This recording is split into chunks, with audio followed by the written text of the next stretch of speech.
এটা কোনো দেশ? বাধ্য হয়ে বলতে হয় শেখ হাসিনার সময় একটু ভালো ছিল, এটা বাধ্য হয়ে বলতে।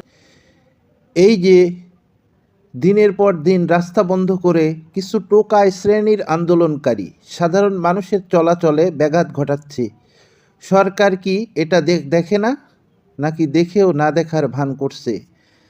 হাজারো শ্রমজীবী মানুষ কাজে যেতে পারছে না, রোগী অ্যাম্বুলেন্সে আটকে যাচ্ছে, শিক্ষার্থী পরীক্ষায় পৌঁছাতে পারছে না, আর সরকার নির্বিকার দর্শকের ভূমিকায়।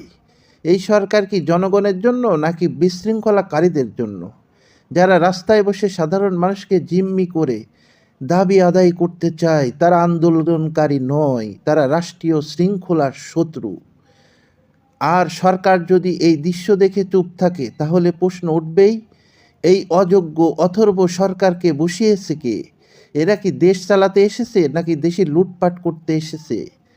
আইন আছে, পুলিশ আছে, প্রশাসন আছে, তবুও কেন ব্যবস্থা নেওয়া হয় না? নাকি সরকার ইচ্ছাকৃতভাবেই অকার্যকর?